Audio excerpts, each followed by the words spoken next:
for a few, uh, there was a phase in my life where I thought it's like done.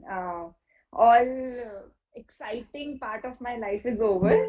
Now I just have to be a housewife and do what millions of other women in our country are doing.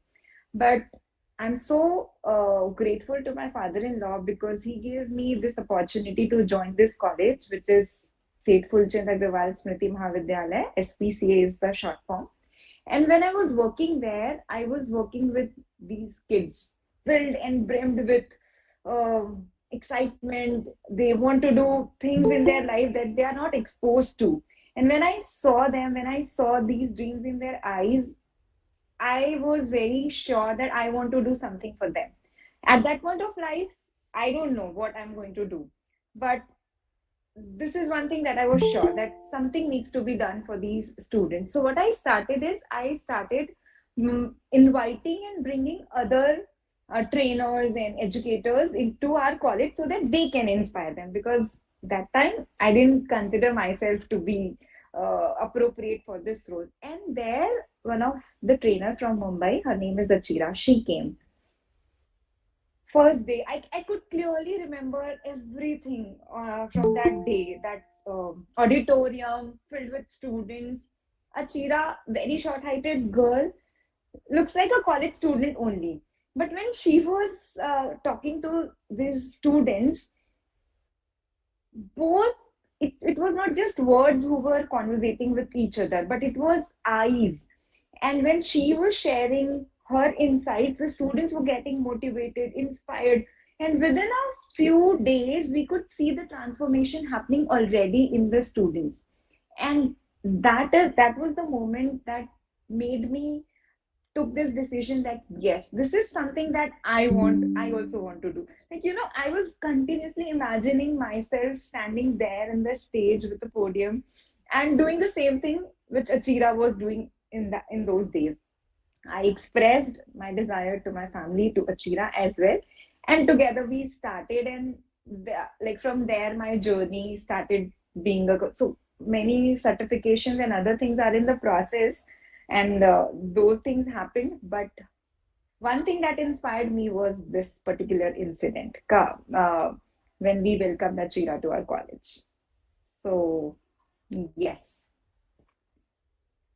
And Okay. you also asked about the correct me Yeah, if yeah, I'm yeah. wrong, the principle and philosophies, right, about the coaching Yes, approach. yes. Okay. So this is something that we usually share with our clients in the journey, like after they have been with us for almost 2, 3 weeks. But you guys are lucky because this is here I'm sharing without you being enrolled in my process. But yes, the only philosophy that we believe in when I coach any person, whether it's a student or whether it's a woman or a child, the philosophy is called "You are already whole and complete." So That's beautiful. it's difficult to digest maybe at this point of time. I'm sure many students who are listening to this might be thinking, what is this? Already whole and complete, that means our journey is done. Like what to do next? But my dear friends, actually, yes, this is the fact of life that we we read it, we believe, but we read it somehow, we believe also, but we always forget to implement, which is you are already whole and complete. So this is one of the most important philosophy uh, on which my all coaching process is based on. I think we all need daily reminders of that. So thank you. Yes, yes, we do. Yes, yes, truly. Uh, okay, so how did your transition from a software engineer to your current role as the director at SPCA influence your coaching journey? Mm, in a great way, actually. And I would also say that being a software engineer, and especially while I was living in Mumbai and those 2 years of my life, also added a lot to my coaching journey.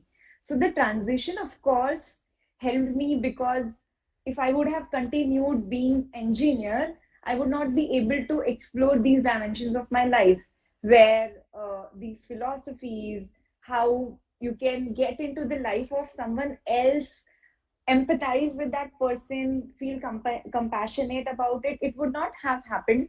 But having said that, I would always also like to mention that those 2 years of my life was a like a breakthrough, because living in Mumbai was my dream during my childhood days. So let me tell you, all of you, maybe that will ease all of you as well, that I'm a very filmy personality.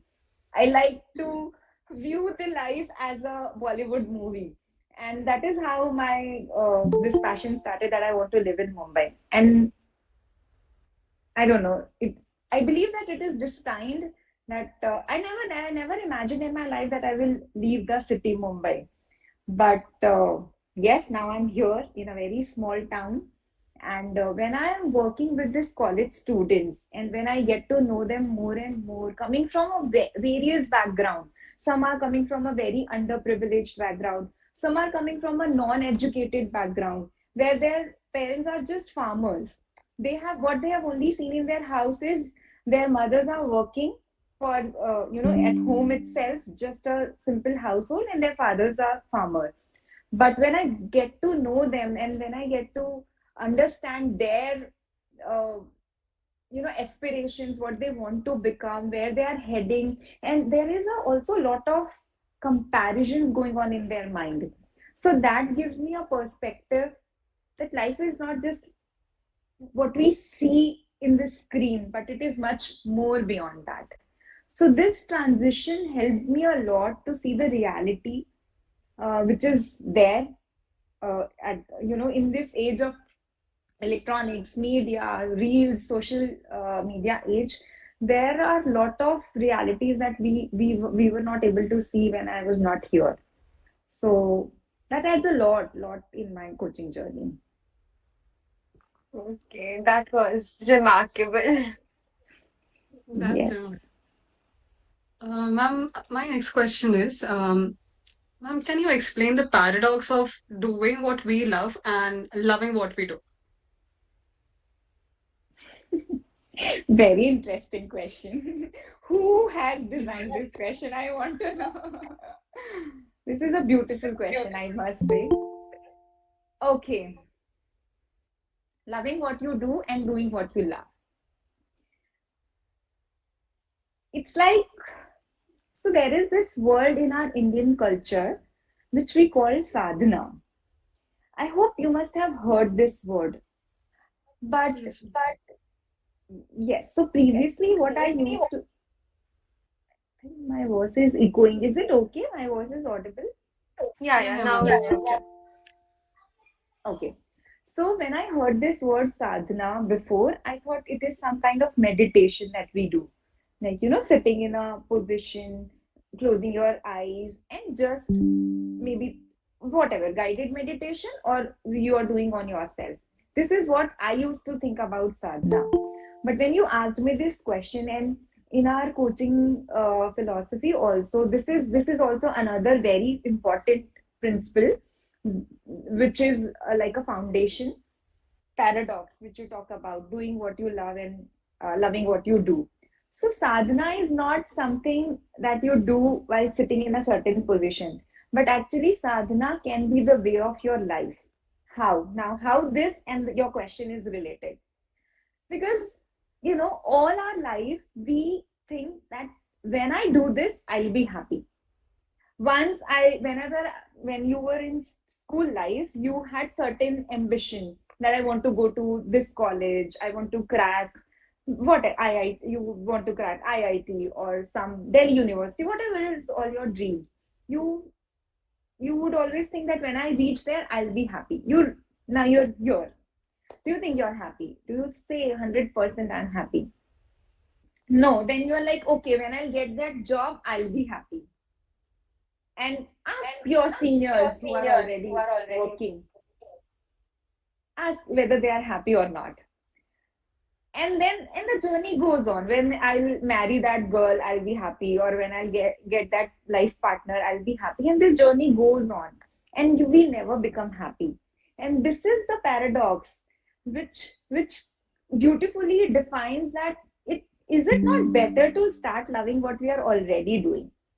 And if you closely observe the person who is just mopping the floor, and if that person is fully dedicatedly involved in that mopping process, he can be the happiest person in the world. So I mean, this is so interesting. And it took me long years to understand, because this is what actually I was also thinking. Oh my God, I'm in such a small town. My whole talent is getting wasted. What will I do now? I'm an engineering graduate. I had worked in such big companies, and now I'm living in. And many people who came to our college, they also mentioned many times to me that, ma'am, what are you doing here? Your place is not this. You have to go to big cities and give your services there. And there I realized, no, actually, if I continue working here, and if I can bring change in just one person of this place, that is, my job is done. And that will give me the biggest happiness. So this is the message that just I want to give you out of this question is, whatever you're doing, wherever in this world you are, if you just start loving your job and start doing it with 100% dedication, it will become your love for sure. Try this and let me know. Will do, ma'am. That is actually we all should think about and implement it. Yeah. Um, Ma'am, my next question is, can you tell us more about your organization, Proven Inner Science, and as a founder, what all challenges you have faced and how did you overcome them? Okay. So, like I already mentioned, Proven Inner Science is not just I'm not the only founder of this company, which is called Proven Inner Science, and I mentioned Achira.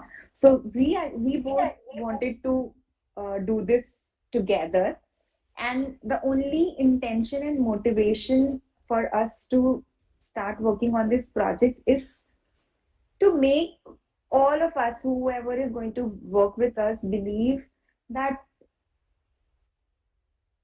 their dreams can become true one day. So here, whenever whoever is approaching us and whoever is I am working with, one thing I make very clear with them is, here you are very much allowed to make mistakes. So creating mistakes is not a problem at all, and it is not going to define what you are, and it is not we are not going to give you labels out of what you have done in your life.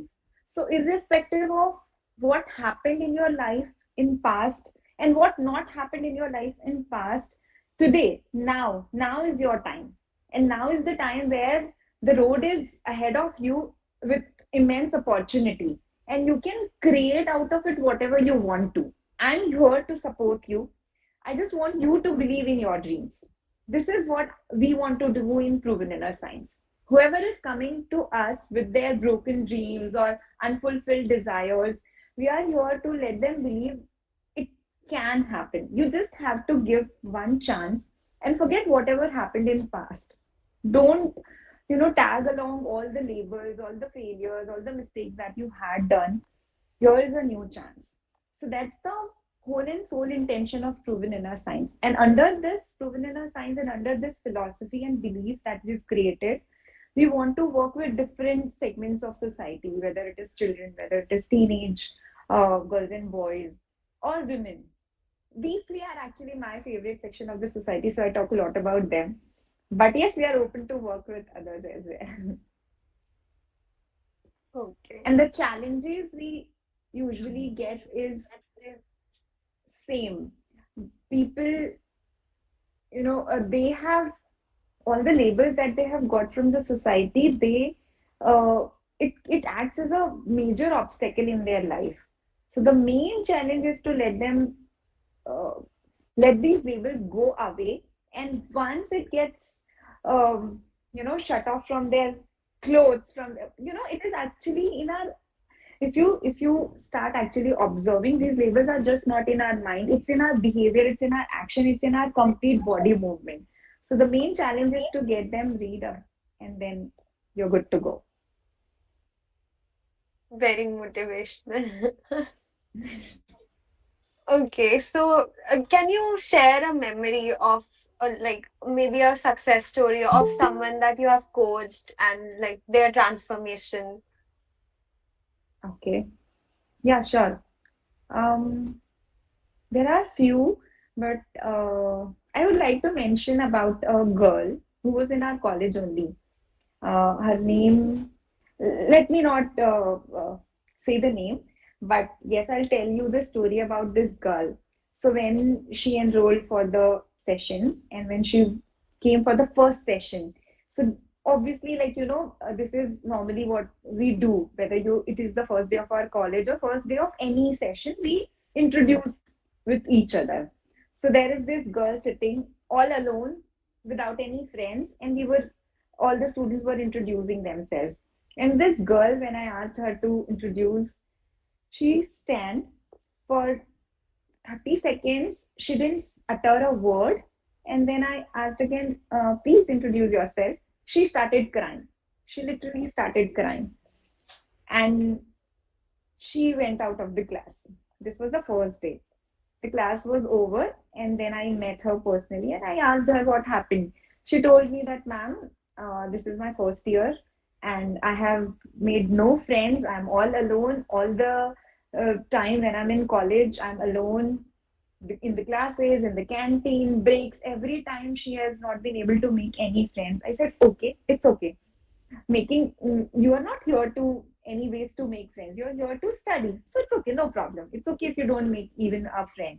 And that gave her some sort of acceptance, because before this everybody was telling her that what is this, you have not made any friend, you're going to college. So why I'm sharing these stories with you is the acceptance is the key. Whenever some person comes to you and if he or she feels that you are accepted here, they open. And that was the magic moment that happened between me and her. And then she started coming to the classes. You won't believe, almost after 2 years, we organized a big event in our college. It was our 25th year of college, so we celebrated in a grand way.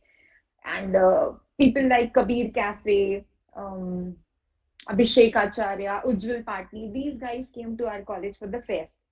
And she was one of the anchor during this fest. She was organizing in the organizing committee. The confidence level that she has now she's her studies are over with our college. Now she's pursuing some sort of art in a specific art creative. I don't remember the name of the college, but yes, she's very creative. She was very creative. She started her business where she's supplying artistic activities to the clients, and she's also pursuing her higher education. So I consider there are many other stories after her, but this was like, this is the closest to my heart because, first of all, this is from our college. And that girl, I can still remember the tears in her eyes on the first day, and when she was confidently speaking amongst thousands of crowds, because Kabir Cafe, thousand people were there in the concert of Kabir Cafe, and she was the one who was hosting the evening. That is beautiful, ma'am. Like, that is really amazing seeing somebody's transformation like that. Yeah, yeah. This is something that swells my heart with pride and happiness. Yeah, we can see that. We can feel it actually while you were telling us the story. Yes. Okay, so what are the most basic things that people forget when they start working, or like, yeah, when they start working and that hinder them from living their life to the fullest? So, like the most basic things. Okay.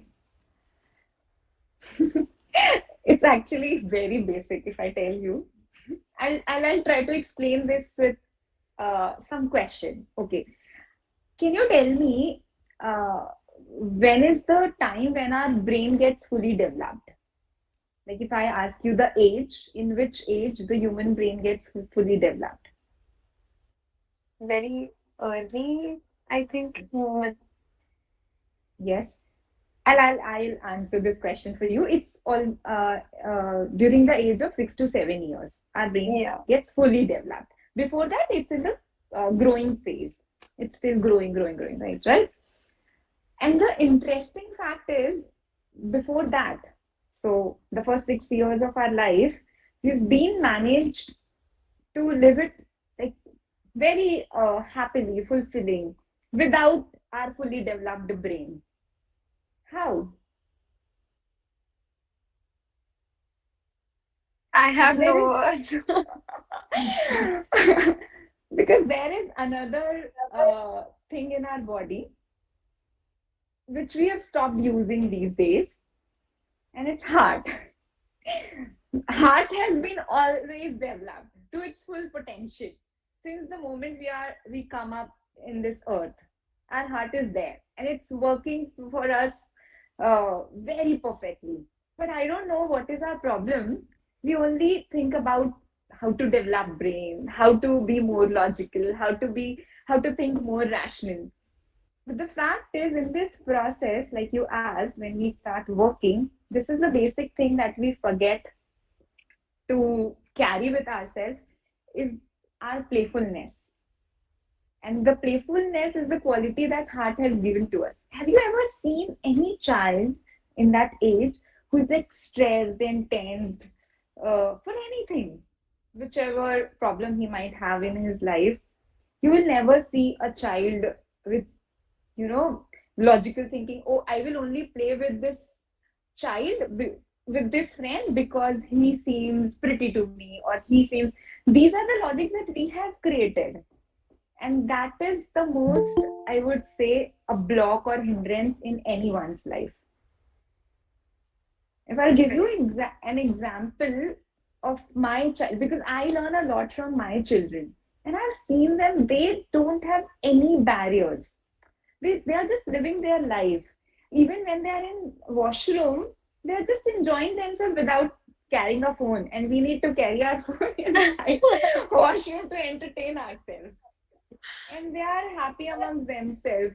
One day, my child asked me that, Mama, why our house help staff, why he is not sitting in dining table with us and having his dinner? This is their innocence and their playfulness that they carry in their heart, and we are like, leaving them in our house, locking them in some locker, and then going to work. Now that we think about it, it's very evident and equally sad. Yes, correct. Ma'am, how does can one deal with failure even after trying and working hard to the fullest? And what guidance will you give to them? Okay, so actually, failure, this word itself, for me, so after obviously certain experiences, I consider there is no such thing called failure. We have created this either out of uh, society's, whatever they have been putting on us, either out of those beliefs or from our school, college. I don't know from where this word actually emerged. But if you see life in true sense, there is no such thing called failure. It is always a, like, scope of improvement, because you go through any successful story, and I can bet you on this. And give me one example where in that story that person has not gone through any failure. For time being, I'm saying this word failure, but be it Sachin Tendulkar, be it uh, Mahatma Gandhi, or you take any example, and if they would have considered that as failure, then they would have not been Sachin Tendulkar as Sachin Tendulkar, and Mother Teresa as Mother Teresa, Mahatma Gandhi as Mahatma Gandhi. So I think failure is a we bought this concept from wherever, and we are just, sometimes I feel that we are uh, जैसे हम बच्चे को फुसलाते हैं ना, कि it's okay. This is how we have got this concept. It's okay if I fail. To just उस बच्चे को चुप कराने के लिए we say that, but I seriously feel that there is no thing as such called failure. It's always a journey wherever you're heading, and it's just a stepping stone that you will cross, and then you're there in a new phase. This is what I believe in. That's a great way to look at it. Like, a lot of us, if we do something in our, even in exams or something, we will be like, oh, like, I couldn't do this, I'm a failure, or like that. It just happens with us. But we should look at it the way you are, the way you, with your perspective. Yeah, I mean, it is, I feel it is all defined by someone else. It's not yours for sure.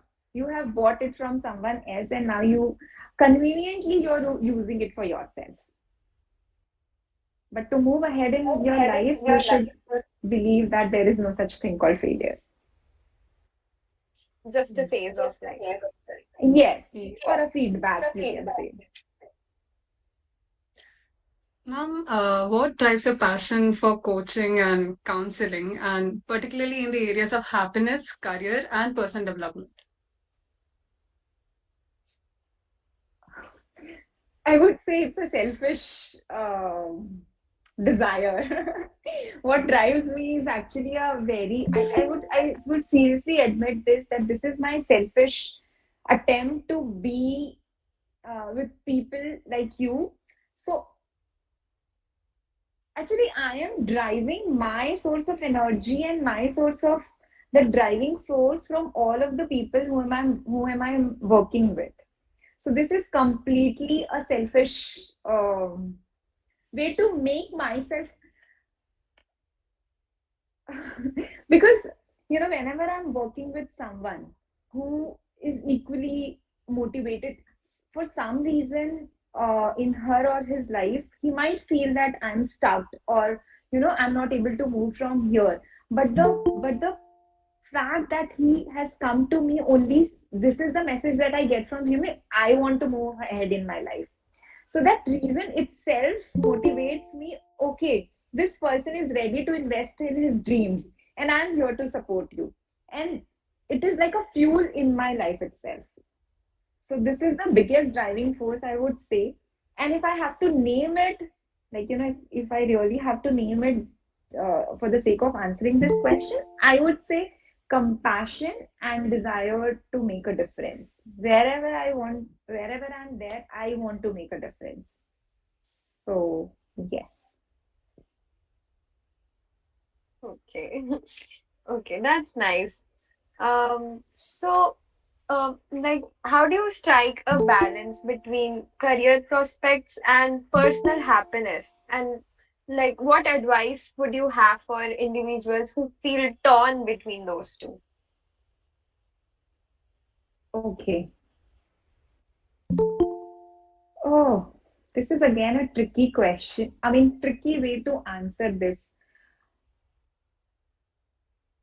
Because when I work as a workplace happiness specialist, so I work with clients where we try to imbibe the value of happiness in the work culture as well. And when we work there, actually, this the division that we create, that this is my career and this is my personal life itself, is making you, giving you two work to do. Okay, I have to make sure that I'm happy in my personal life also, and I have to make sure that I'm doing good in career also. But if you think really, don't you think that your whatever career you have chosen yourself for yourself, is it not personal? Everyone is doing what they want to do in their career. It's not generalized, right? What you are doing is out of your passion, what I'm doing is out of my passion. So it is never generalized. So, in my opinion, I think it is never two path. It is just one path with different ingredients. So you need, whenever you're eating, you need rice, you need dal, you need vegetables, you need salad, you need all sort of ingredients to make your food a happy meal. And that's what I believe, that our career, our personal life, our life with friends, when we go out. These are all ingredients of our life in wholesome. So there is no such two different things. We need to just have a proper balance and proportion. What amount of time you want. And there is, and when I talk about balance, actually there will not be a perfect recipe of balance as well. Sometimes you want to eat a tikha, spicy, chatpata food, and sometimes you're craving for a sweet as well. So similar is the case in career and personal life also. There will be days when I have to devote my 24 hours to my career related work. And there will be a day where when I'm not just working and I'm completely enjoying with my family or doing the household work. So it's always about prioritizing what is important at that particular moment of time. And you can always have a balance each day. Okay. Right. I think even that is very much needed for like students like us who need time management skills, like with exams and hostel life, college life. So yeah, that is very helpful. Thank you for that. My pleasure. You mentioned your involvement with Srimad Rajchandra Atma Tattva Research Center. So, can you tell us more about the initiatives that you're engaged in with them and their impact on unprivileged children and women? Yeah, sure. Uh, so Srimad Rajchandra Atma Tattva Research Center is the best thing that happened to me. First of all, I would like to mention this. And I'm so blessed that I'm associated with Srimad Rajchandra Atma Tattva Research Center because I can, in fact, I can say that the biggest driving force and guiding light in my life is from this this organization. And the initiatives that they are doing is, first of all, incredible. If I'll tell you in a very brief their story, what they have done. So when they started, when the founder of this particular organization, Srimad Rajchandra Atmatat Research Center, we fondly call him Papaji. Last year he left his body. So when he started this organization, he just went to this place for his own sadhana. Like, he just wanted to be, because he was in Mumbai, and Mumbai, we all know, is a very crowded city. So he was searching for a place where he can be with himself and continue his practices. And when he reached there he found that the conditions of people living there, it was in the outskirts of Mumbai, almost 80-90 kilometers away from Mumbai. The conditions of people were so pathetic. No hygiene, no health related service, forget about education. The students, the children who were living there were not even getting proper food to eat for 2 times. So forget about the school education they will get. So he started with small initiatives, like he, so the youngsters who were involved during that time, they started voluntarily teaching these students under a tree. And now, with continuous efforts and people contribution, now a school like, schools where we will see, I will send my children, that kind of school is there for those children. And the you should, I would, in fact, I would really recommend that as a student organization or as a Leo club, you can also plan a trip to that particular school, volunteer if you want to teach them something, or just see how these students are doing well and continuously moving ahead in their life. So this is one initiative which is education. It is called Sri Raj Educational Center. Another one is for women empowerment. As I told you, the conditions were really pathetic. If two women are there in the house, only one has the cloth to come out. Only one can come at a time. That was the condition. And now they are working, you know, there are many units like Sanisa is the name of the Shramik Nari Sangh, and under that there are many products that has been manufactured by these ladies, and the products are getting exported to countries like US, UK. So Oh, these wow. women are living their life with head held high, and you should go and meet them. The kind of happiness that you will experience when you meet them is is something else, something beyond everything that we can imagine. So this is Women Empowerment is second initiative. And also they have been doing work under health sector. They have been also giving food to people who just couldn't work, old people, people with certain disabilities. They are also sharing food to them during COVID. Big projects have been created so that no one in that area, because even government was not able to reach the interiors of Maharashtra. So during that time, they initiated this. Mission 2020 was the initiative that they have started, and under that initiative, they have been distributing all the groceries, COVID kits to all of these underprivileged section of the society. I would also like to talk about one particular initiative that I'm completely in love with. It is called Project Milestone. So what they are doing is, if I have a birthday, so I'll get a message from that if I want to celebrate my birthday in a different way, in a very creative way, and I'll get a link like a like we. I think you must all be aware of various campaign links where you can raise the funds. So Yeah, on the yeah. occasion of my birthday, I can create this link and I can share to all my friends, relatives, where I'm requesting them to donate for this cause. And in this process, you can collect, like, whatever amount of money you've been able to receive from your friends and family. This can create a big difference in life of these people. So this is one of the beautiful initiatives that they have started, and I'm associated with that as well. That is Wow. really amazing, man. Yes. We'd make a note to tell our events head about all these things and get ideas and inspired by you. Yes, definitely. And if you need any help in that, I'm there to support.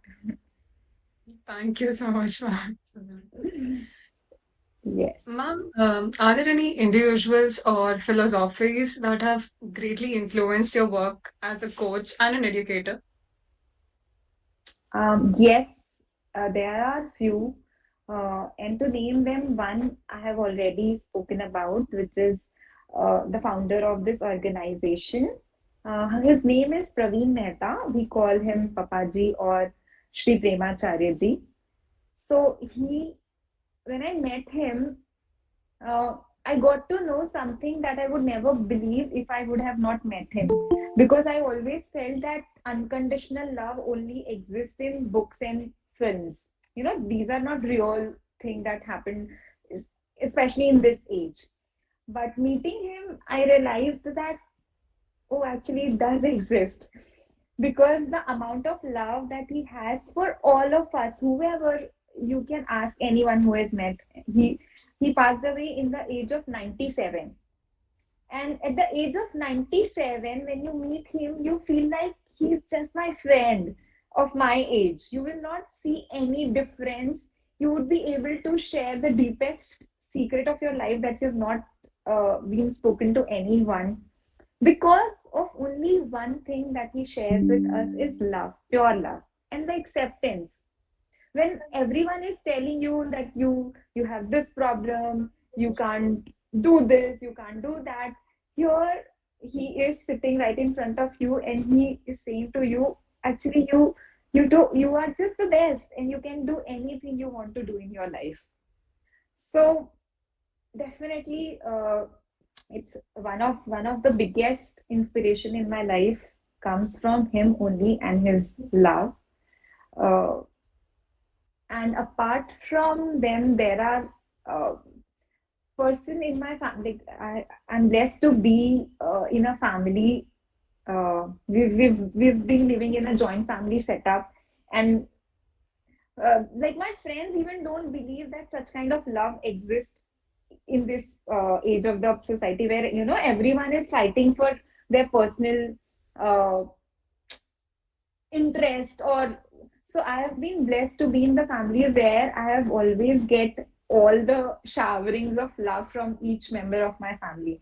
So I would also like to mention that yes, my family is also a biggest source of inspiration in whatever I do, whether it is work, whether it is my family life, whether I'm raising children, being a mother, everything I do, their love and support has been always there with me.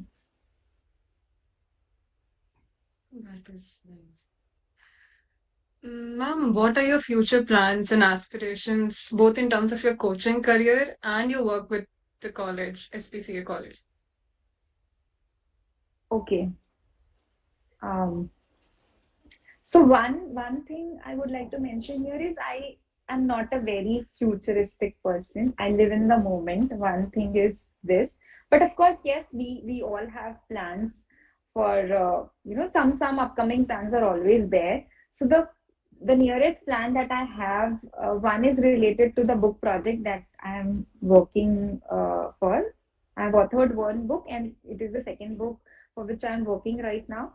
And when it comes to proven inner science and coaching career, so I'm really we're working on a project where specifically for teenage, like young adults and teenage age people, where we want them to invite in an environment where they do not have to compare themselves with anyone else. They just have to. I'm so sorry. Yeah, sorry for that. So we want to create a platform where they can just come, be themselves, and in that cozy, happy, safe environment, they can uncover all their potential that has been hiding under some covers because of XYZ reason. They would be able to unfold all of them and then decide, okay, now what I want to do with them. In spite of, because I feel this, I don't know, I may be wrong, but I feel this, that in this age most of the new generation people are taking decisions based out of certain external factors, whether it is out of family pressure, peer pressure, or the trending thing, whatever is trending they want to do thing, and they are not actually going deep inside and searching that what I really want to do.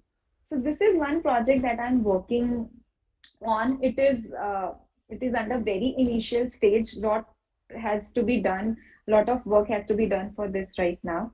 So yes, this is one project. And when it comes to college, we are planning for other professional courses like MBA and BBA. Right now, we don't have that. We just have arts, commerce, science, computers.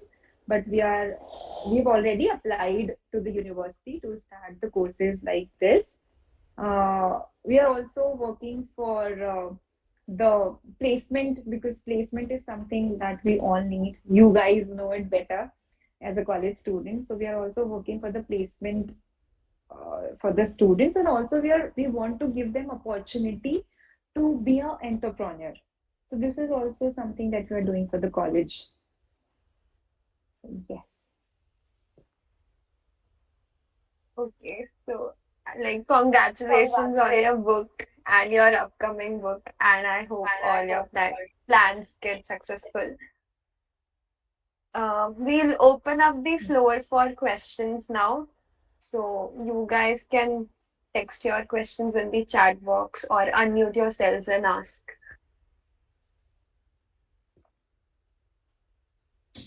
Ma'am, I wanted to ask you something. Um, Okay. ma'am, after as the founder of Proven Inner Science, what challenges did you face, ma'am, in establishing your coaching practice, and how did you overcome that? Okay. Thank you for asking me this question.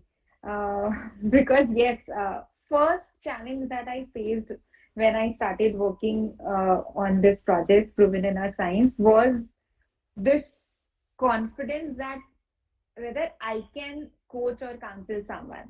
I always get this doubts whether am I the right person? Like, do I have those qualities or those qualifications to uh, coach others or to tell the path to other people in my life? So this is one major challenge that I experience. And let me be very honest, I still do face these kind of doubts and questions in my head.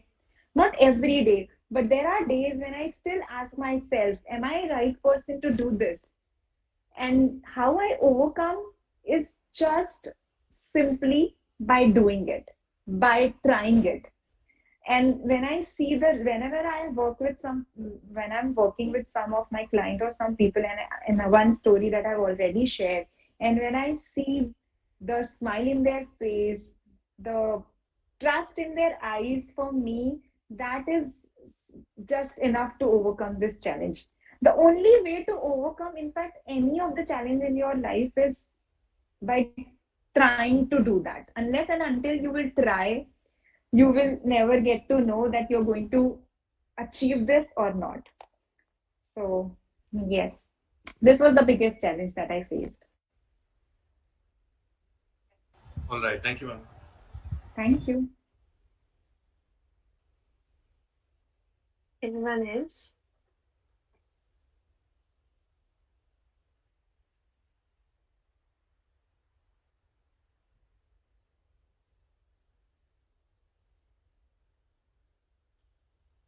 Okay, now do you have something for us, like college students, and like as you mentioned, all the challenges, all the problems, self-doubt, and like there are so many. So, like, how do we overcome them, or like how do we remind ourselves in the end of the day that we can do it, it's okay. I mean, if people say these things that okay, you can do it, you can be motivated, like they'll motivate us, but it doesn't help that much. We are like, okay, if we tell them, they'll say this only. It's their job to like motivate us. Or like, are you getting my point? Yes, yes, I'm getting your point. Uh, so, the only thing that I can say to you and all other students who might have the same question in your head is, you will definitely, I mean, there is no way that you will not going to have these kind of feelings where you're going to doubt yourself, where you will feel like, what am I doing? Is it making any sense? Is it all worth? These are the questions that I will not say ki, okay, do this and these questions will stop bothering you. There is no such magic trick or formula which is going to stop all these questions. But whenever these questions pop up in your head, you can just go sit in silence and just remind yourself, uh, what was the biggest reason you started this? Just go and remind yourself, was there any reason that you started whatever thing you're doing, whether it is study, whether it is some sort of project like this, maybe what you were already doing. You just go and ask yourself, and you will not get the answer immediately also, I am telling you. You will again get many other doubts related to this. Okay, I started with this, but now this is not happening, then what? Okay. So this is the way we all grow. Trust me. And these are the phases which is going to make a bigger impact on your life, rather than those success which you're going to, all those medals, certificates, they are not the ones which is going to make any impact in your life. I mean, I'm not saying any impact, but the major ones are going to be these setbacks, where whenever you are under, darkness, sitting by yourself, crying all night, and when you see the next sunlight, that is the turning point of your life. Trust me, I'm telling you out of my experience. Yeah, So we you have have. Uh, All those quarrels, all those small, small fights. I also have a very interesting. My college life was like I already told you. I'm a very filmy personality, and I try every possible. My all efforts are being directed in that reason where I get things like this. So I've done all those fights, cries, going out of in my two wheeler and just be myself, doubting myself, doubting all other people, all my friends, they are all bad, they don't want me. All of those things has happened with me also. But trust me, when 10 year after down the lane, when you are remembering these days, you will be like, wow, I am so blessed that I have been gone through all of these. Exactly. Okay. That feels nice. That, yeah, that gives us an assurance that, okay, it's fine, it's okay. I think we have a question. Yes. Oh, very good question. I just had the same discussion today with one of my friend. You would be very excited to know the name of this friend. You know Neeraj Arya, Kabir Cafe's uh, main singer, Neeraj Arya. You can Google and see. They are from a very famous band, and I was having the same discussion with him. The question that we got is sometimes we start something, and then we found out that this is not what we want to do. I think this is the question. Can you Yes. check one? Yes, this is the question.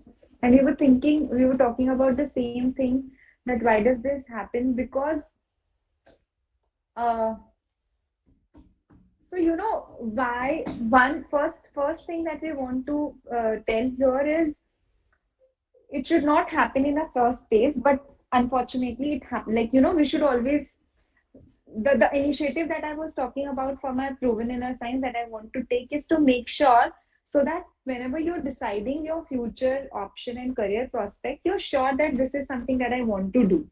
But life is not like that. After getting 10 levels of security and surety also, you will land into a place where you will feel like, oh, nothing is secure right now. So in such case, the only answer that I have is, you know, we always try to find a purpose of our life or goal of our life. This is what we always, we are behind that I want to find out the purpose of my life.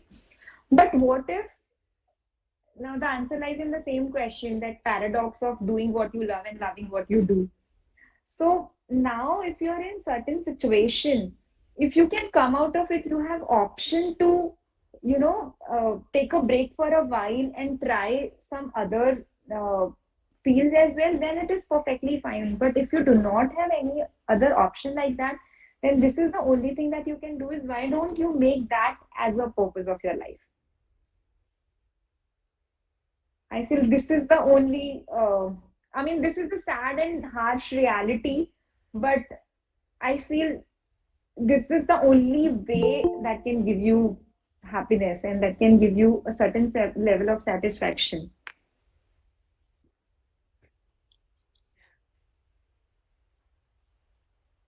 So basically, find ways to make it more happening, I mean, more lively kind of thing. Uh, like if you're stuck with it. Yes, the way you do it makes a difference. So you can do the same work by complaining a lot about it. For example, studies. The very hot example for you is you all have to study. You all are there in the college to study only. But during exam days, you all are so stressed and you all are like, oh no, we don't want to study. There is so much. How will I do it? And the fact is, you obviously, if you are in college or if you're in school, so the studies is your main job to do. Now, there are two ways of doing it. One, you can just still complain and lament about it that it's so difficult life. We all have to study all the time. There is no fun. And there are other ways of doing where you can just gather with your friends, do a group study, or uh, organize a routine where you can have a very beautiful breaks in between and then study. So there are always ways of doing. The options are always available. It's on us which one we want to choose. Thank you, ma'am. Exactly. Thank you, ma'am. Ma'am, on the behalf of the VIT Leo Club, I extend our heartfelt gratitude for your valuable presence during this interactive session. Your insightful words and valuable perspectives have truly enriched our event. Your willingness to share your expertise has not only inspired us, but also have broadened our horizons. Ma'am, we are deeply honored by your presence and the time you have dedicated to be with us today. Thank you, ma'am, for being a source of inspiration and for enriching our college community with your wisdom. Thank you so much, ma'am. Thank you, ma'am. Thank you so much for having me here. I truly loved being here in front of all of you, all the students who are here. Thank you so much. And before I leave and before I go, I again want to emphasize on one thing. Don't forget that you have a heart too. And please carry the playfulness always with you wherever you go. Trust me, this is one core value that we all have, but we are not using it. You are not just utilizing the potential of it. And once you do anything with this playfulness attitude, the whole process is going to get changed. So, yes, this is my final message to all of you. Thank you. Thank you so much. We'll keep that in mind. Bye bye. Bye. Bye.